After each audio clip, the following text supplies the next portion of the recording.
যুক্তরাজ্যের ক্ষমতাসীন লেবার পার্টির মন্ত্রী টিউলিপ সিদ্দিককে দেশটির রাজধানী লন্ডনে একটি ফ্ল্যাট দিয়েছিলেন ছাত্র জনতার অভ্যুত্থানে ক্ষমতাচ্যুত শেখ হাসিনার ঘনিষ্ঠ ব্যক্তিদের সঙ্গে যোগাযোগ আছে এমন একজন আবাসন ব্যবসায়ী।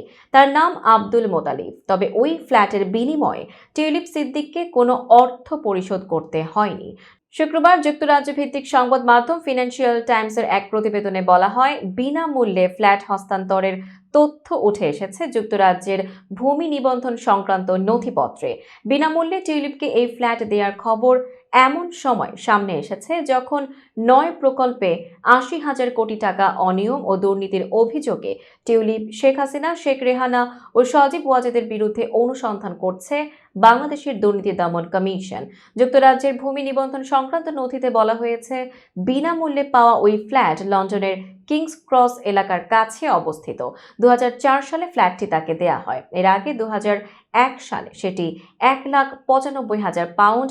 বর্তমানে পাউন্ডের বিপরীতে টাকার দর অনুযায়ী যা প্রায় ২,৯৩,৯৭,০০০ টাকা দিয়ে কেনা হয়।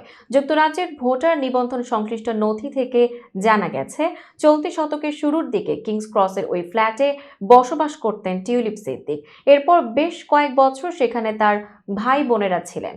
পার্লামেন্টের সদস্য হিসেবে টিউলিপের দাখিল করা আর্থিক বিবরণীতে ২টি ফ্ল্যাট থেকে ভাড়া পাওয়ার কথা উল্লেখ করা হয়েছে। তবে বিষয়টি নিয়ে জানাশোনা আছে এমন এক ব্যক্তি ফিনান্সিয়াল টাইমসকে বলেছেন, আবাসন ব্যবসায়ী আব্দুল মোতালিফের দুর্দিনে তাকে আর্থিক সহায়তা করেছিলেন টিউলিপের মা-বাবা। তাই কৃতজ্ঞতা স্বরূপ নিজের মালিকানায় থাকা একটি সম্পদ টিউলিপকে দিয়েছিলেন তিনি। ফিনান্সিয়াল টাইমসের কাছে কিংস ক্রসের ওই ফ্ল্যাট কেনার কথা স্বীকার করেছেন আব্দুল মোতালিফ। পরে সেটি নিয়ে কি করেছেন তা নিয়ে কিছু বলতে চাননি। তবে টিউলিপের ওই ফ্ল্যাট পাওয়ার সঙ্গে আওয়ামী লীগের সংশ্লিষ্টতার খবর ভুল বলে ফিনান্সিয়াল টাইমসের কাছে দাবি করেছেন টিউলিপের একজন মুখপাত্র।